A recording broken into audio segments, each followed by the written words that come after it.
Neskatoties uz zaudējumu, kopējais vērtējums varam teikt, ka bija labāk nekā Horvātijā. Protams, varam teikt, ka bija labāk nekā Horvātija. Šodien arī palīdzēja mums atbalsts no tribīniem. Paldies liels, ka tik kupa skaitā atnācāt šodien atbalstīt mums. Mums tas vienmēr patīkami un palīdz mums. Jā, kaut kur veiksmes pietrūka šodien, bet nevaru patikt, ka mēs šodien slikti spēlē aizvediem. Tas pirmais, acīm redzamais, ka neguvām vārtus, tomēr vēlos pajautāt par aizsardzību, tev kā centra aizsargam. Nešķita, ka tomēr pretinieki, es nerunāju par centra aizsargiem, bet kopumā diezgan viegli tiek pie sitieniem, it sevišķi pēc tādām ātrām pārējām, kad ir daudz brīvu zonu, gandrīz katru reizi viņi pabeidz ar kaut kādu sitienu. Šodien nebija tik slikti kā ar Horvātiju. Es nevaru pateikt, ka viņi tur katru epizodi pabeidz ar sitienu. Pārāk daudz bīstamu momentu viņam tā nebija. Varbūt es tagad nevaru atcerēties, bet šodien visi cīnījās, visi gribēja panākt rezultātu. Protams, ka mēs nevaram nospēt, lai pie mūsu vārtu nebūtu momenti. Viņi ātri, tehniski spēlē laba līmenī. Jā, kaut kur mēs nepaspējam ātrumā, bet kopumā varu pateikt, ka aizsardzība daudz labāk nospēlē nekā Rijeka. Un tad par uzbrukumu, arī tev kā aizsargam, varbūt par uzbrukumu sākuma posmu, cik daudz viņi sagādāja grūtības tieši jau kaut kur augšā pie mūsu vārtiem, pie mūsu soda laukuma, cik viegli tikām, kaut vai pie tāliem piespēlē. Jā, šodien mums pāris reizes ar tāliem piespēlēm mēs izveidojam momenti, tur savācam otras bumbas, nopelnījam pāris standarta situācijas, arī uzsitam pa vārtiem, bet beigas, kaut kur arī tur veiksmē, kāda Jankava arī iesit varbūt.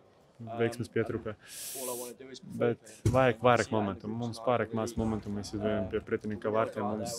Mēs nevaram, mums vajag no pirmā momenta iesist, bet tas ir ļoti grūti. Mums vajag centīties izveidot vairāk momentu. Pašajām pat nebēgt daudz stūra sitienu, nezinu. Mums tas ir ierocis, ar ko mēs varam iesist, bet šodien bija pārāk maz. Mums vajag vairāk standarta arī krosa. Pagaidām es redzu, ka mēs tā komponenta varam būt stiprāki un mums vajag izmantot. Par spēles tādu raksturu, par to, ka diezgan bieži ar tiesnesi, ar pretiniekiem tādas diskusijas, grūstīšanās, arī redzējām liels kompensācijas laiks. Kā tu skaties, vai kaut kur pretinieks bija kaitinošs, vai varbūt paši ņemot vērā to situāciju tabulā, bijāt nervozi? Es varu pateikt, ka pēdējās divas spēlēs tiesnesi tiesā ne uz mūsu labu pusi, viņa pat nav neitrāla zona. Viņa uzreiz, kā mēs, kā maz valsts, ir redzams 50-50 moments. Viņi svīl pie dzeltenes kartes, nezinu, no kuras viņi ņem tas pat pendele. Es nezinu, mums pirmā puslaika ar Kroli, plus minus tāda paša epizode, tur pat viņš neskatās, es nezinu. Pat Rijeka, tur kāds moments sots, uz mums taisa folo nekāds nav. Jā, mēs nevaram teikt, ka dēļ tā mēs tur zaudējam, bet kaut ko es ieraudzīju pēdējās divas spēles, viņi svilp uz vienu pusi. Tas nav attaisnojums nekāda gaidījuma, bet kad pat tiesnesis ir pret mums arī kaut ko grūti. Un šodien mēs centāmies, bet tur dzeltena karte, vispār nesaprotami. Es neesmu aprinās tiesāšana tās divas pēdējās spēles. Šis sasaukums ir beidzies, atgriezīsties klubos, 5 zaudējumi 5 spēlēs, komanda, kolektīvs turaties kopā, nav pārmetumu vienam otram. Kāda ir tā situācija? Nē, tā kolektīvs mums ir ļoti labi, mēs pārdzīvām, ka mēs nevaram izsniegt to punktu, mēs visi gaidām, mēs gribam, mēs cīnāmies. Jā, mums jāgaida, mēs centāmies katru spēli, bet šodien, mājās mums vajadzēja izspiest vairāk, šodien mēs varējām, bija redzams, ka viņi nav tik stipri, ka šodien bija iespējams un vajadzēja mums paņemt kaut vienu punktu. Ļoti žēl, ka mums šodien neizdevās, bet kolektīvs ziņā visi saprot, ka mums jāuzvar un mēs gribam un darām visu, kaut kur mums pietrūk, bet atnāks tā uzvarā tie punkti. Mēs visi to gaidām.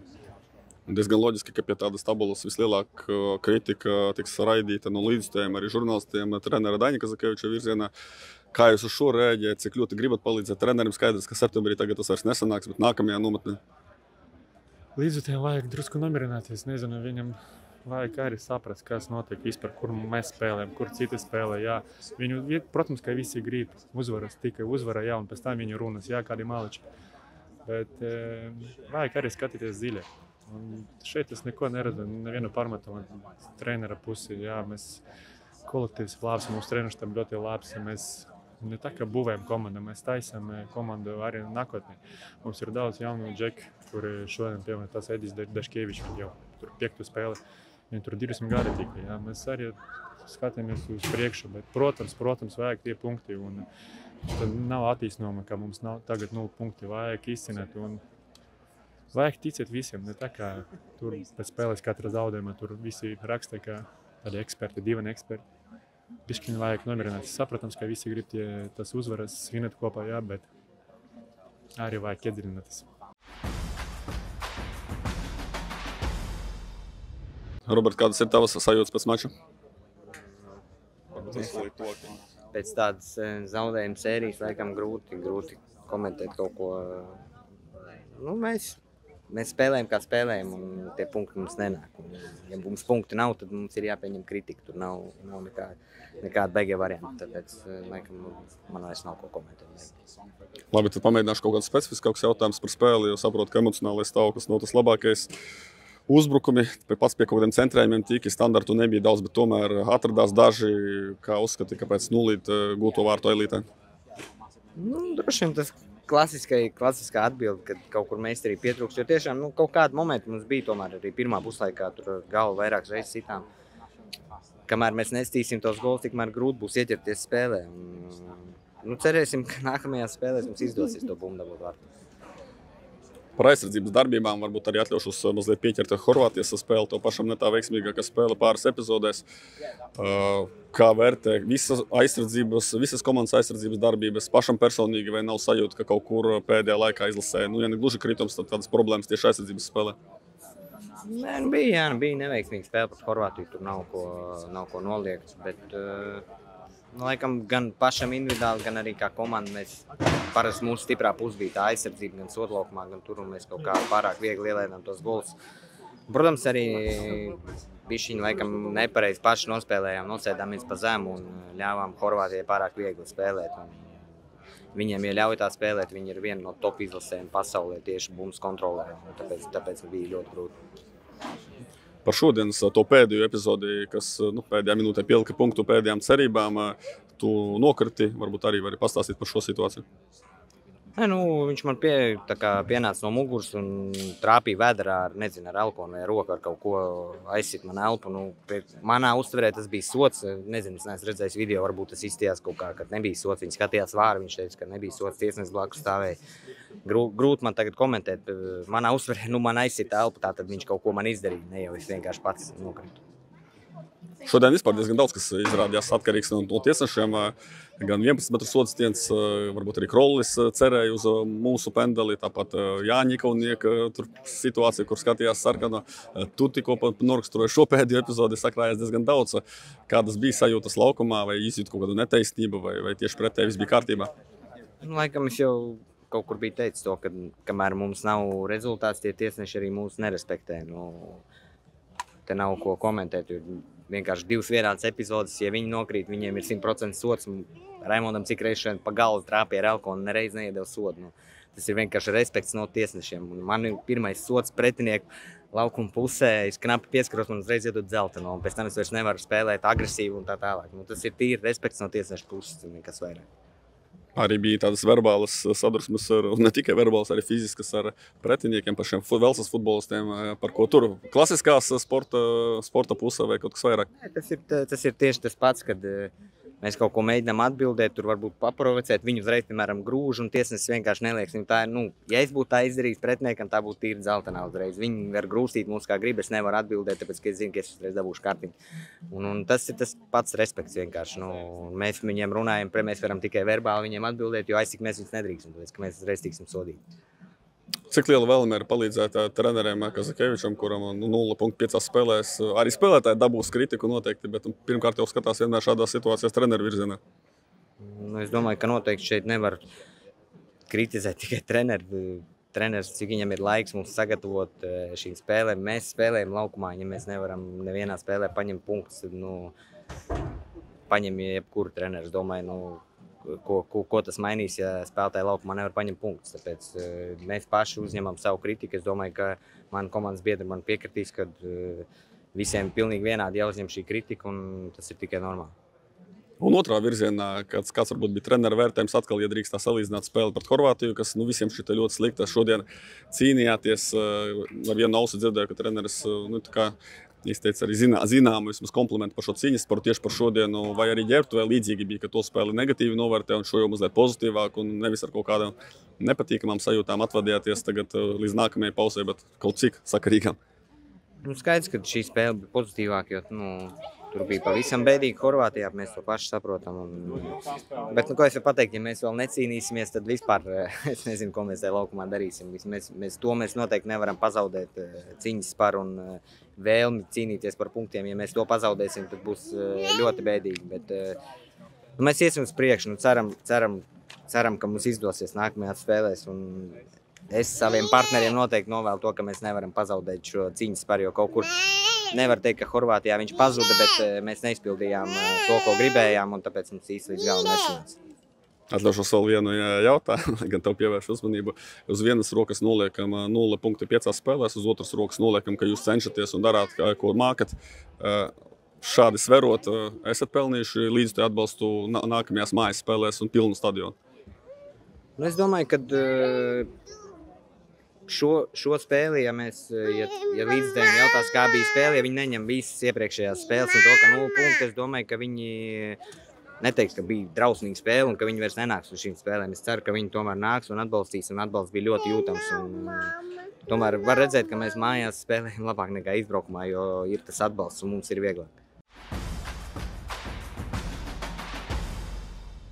Ja drīkst kā komandas kapteinim palūgt kaut kādu kopējo vērtējumu gan par šīs dienas spēli, gan to kopējo situāciju tabulā? 0 punkti. Tas laikam visu arī pasaka. Lai cik tās spēles varbūt dažas ir bijusi tādiem skaistiem zaudējumiem, par skaistiem zaudējumiem punktus nedod. Un tas ir galvenais, jūtos atbildīgs par rezultātiem. Noteikti tas ir ļoti nepatīkami piedzīvot kārtējo zaudējumu. Godīgi sakot, nebija tik daudz iespējas, lai mēs kaut ko varētu šodien izveidot, tāpēc vielu pārdomā. Par cīņas sparu, tur tu vari pateikt, ka 100% katrs spēlētājs atstāja sevi laukumā? Mēs to laikam gan katru spēli sakam. Cīņas spars, atdevām visus spēkus, skrējām. To mēs katru spēli sakam. Ar to nepietiek. Ar to diemžēl nepietiek šajā līmenī. Par pretinieku, varbūt tā no malas kāds pateiktu, ka atlētiska komanda, britu futbols, bet šķiet, ka vairāk tomēr bija tādas skriešanas no vieniem vārtiem uz otriem, vidusdaļā netik daudz arī jūs pusargus manīju, jo futbols bija tāds, vai tu gaidīji pirms spēles, kā tādā spēlē pareizāk spēlēties? Nekad jau nav tās perfektās formulas, kā šādās spēlēs ir jāspēlē. Skaidrs, ka zinājām, ka viņiem ir ātri flangi ar labiem ātriem spēlētājiem. Visi spēlētāji tomēr spēlē labās līgās, viņiem to apzinājāmies. Centāmies viņus nedaudz nolaist, lai aizsardzība viņiem spēlētu nedaudz zemāk. Tas īsti neizdevās, jo no vienas puses centāmies spēlēt bumbu, izspēlēt no vārtiem, un līdz ko bumba iet garā piespēle, mēs nepaspējam uz otrās bumbām. Tāpēc tā bija liela problēma mums, un centāmies šur un tur būt. Beigās mēs neko nepaspējām īsti vidū. Salīdzinājumā ar spēli pret Horvātiju jums arī par vienu centra pusargu mazāk. Šodien ar 2 uzbrucējiem noziedojām vienu pusargu. Ko tas mainīja? Jums arī kā pusargiem vairāk aizsardzībā bija jāskatās vai kā? Godīgi sakot, arī šī spēle ar Velsu, es teiktu, ka drusku citādāk arī bija, kā mūsu Horvātijā iesēdināja no pirmajām minūtēm. Tā arī mēs tur palikām to visu spēli, tāpēc šā spēle es teiktu, ka drusku citādāk bija, ka mēs centāmies iet augstāk un centāmies viņiem to spēli uzspiest, lai viņi pēc iespējas mazāk spēlēt starp tām līnijām. Skaidrs, ka mēs esam 2 vidū, tad jācenšas ir aizvērt tās malas starp balstu pusargiem un malējiem pusargiem. Protams, tas nevienmēr izdodās zinot viņu spēlētājus.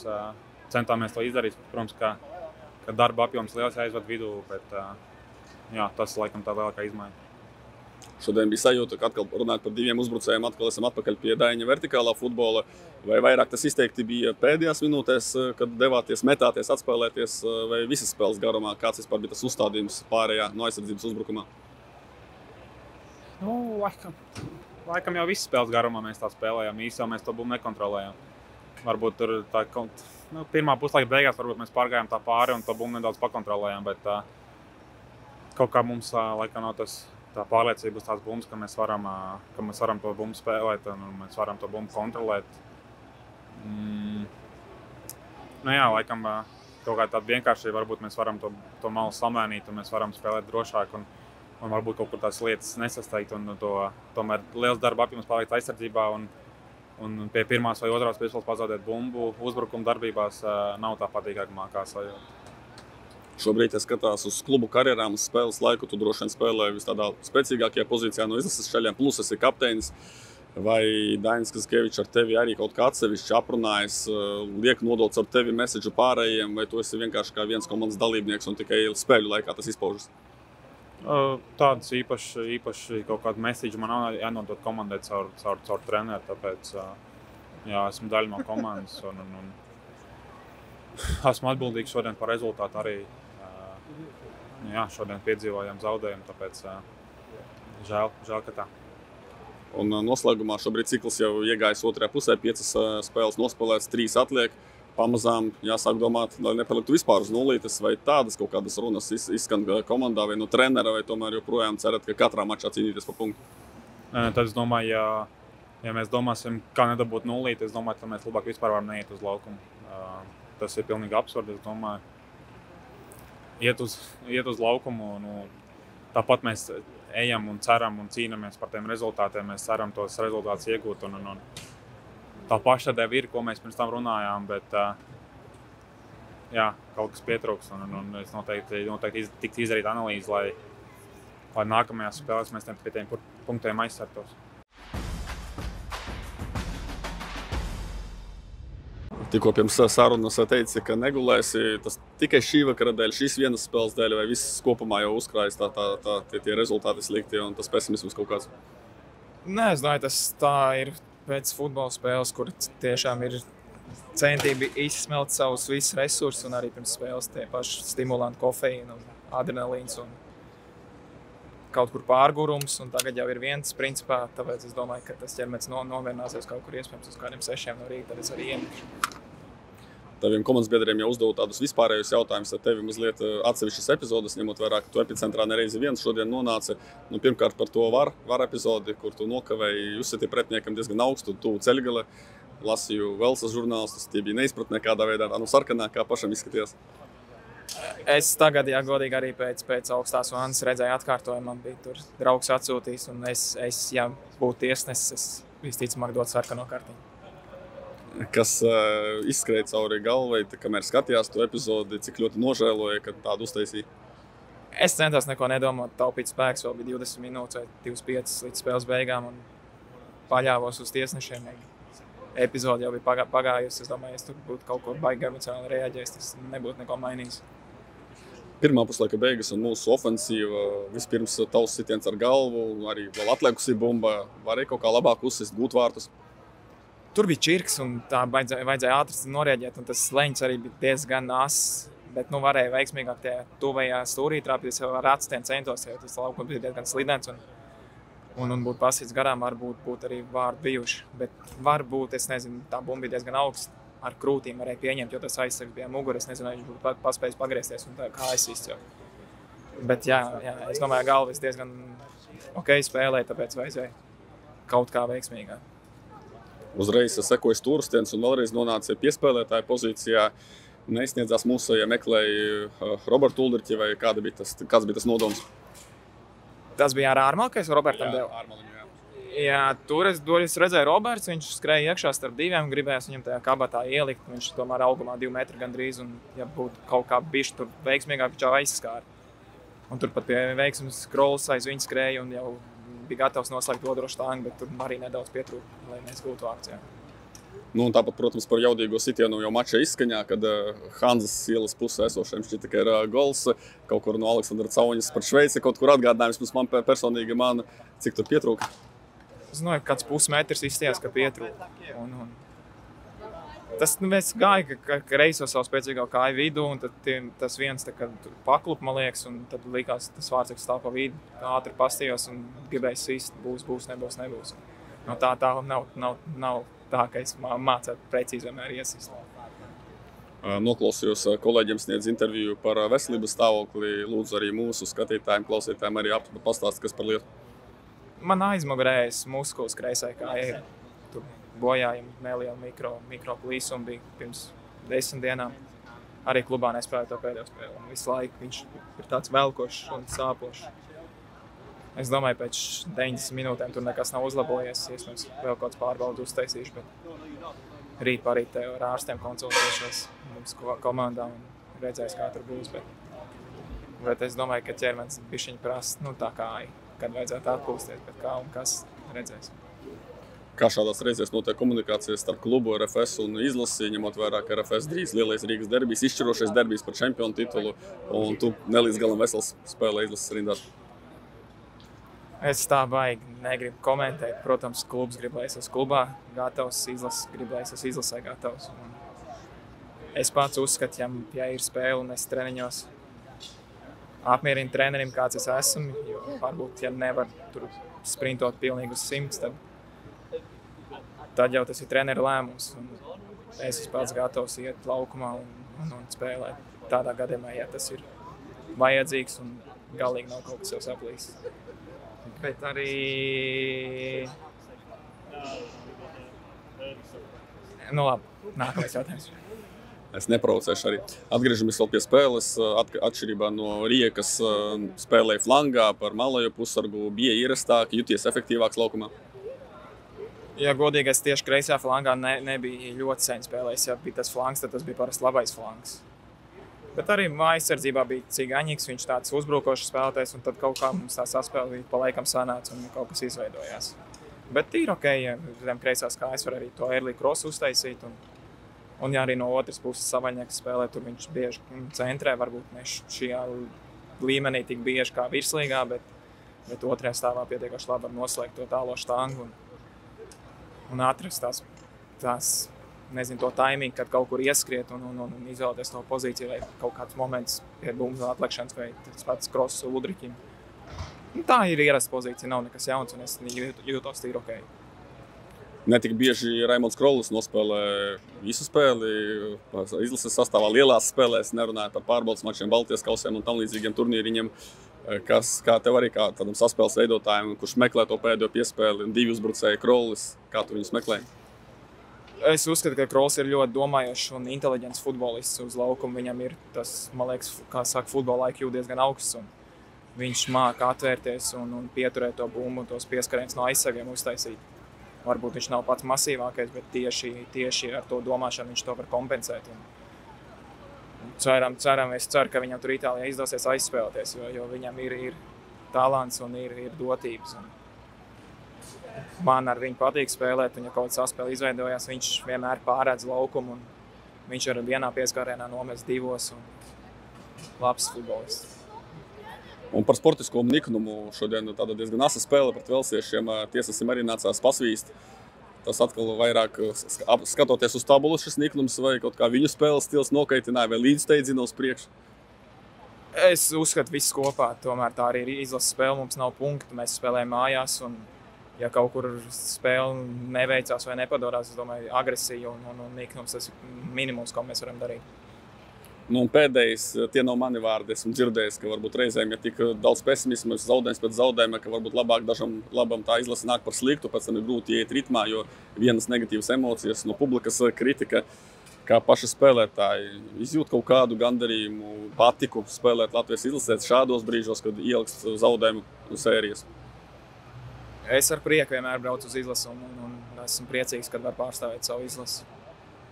Es domāju, emocijas, tas ir futbols, ja tu sāks pārdzīvot un tavs sniegums tik krasi ietekmēsies no kaut kāda rezultāta vai no spēlēm, tad jau vajag būt bijis tā, man liekas, ka tie cilvēki kādu laiku atpakaļ būtu beiguši spēlēt. Bet jo ātrāk aizmirsīsies, es nezinu, tieši tas tev var vairāk motivēt kaut kur pielikties, pasīties uz pretiniekiem, kā viņi spēlē, kāds tur līmenis ir. Un nezinu, pat liekas citreiz, tu saproti, ka nav nemaz tik tālu un var to pretspēli veidot. Tur tomēr Premjerlīgas Džeki spēlē. Tur tikko bija Modričs pasaules labākais spēlētājs 20. gadā, man liekas. Ja tu nenovērtē un nepriecājies par to, ka tu vari iet un pārstāvēt savu izlasu tādā līmenī, tad Es nezinu, ko tu no futbola vēl sagaidi.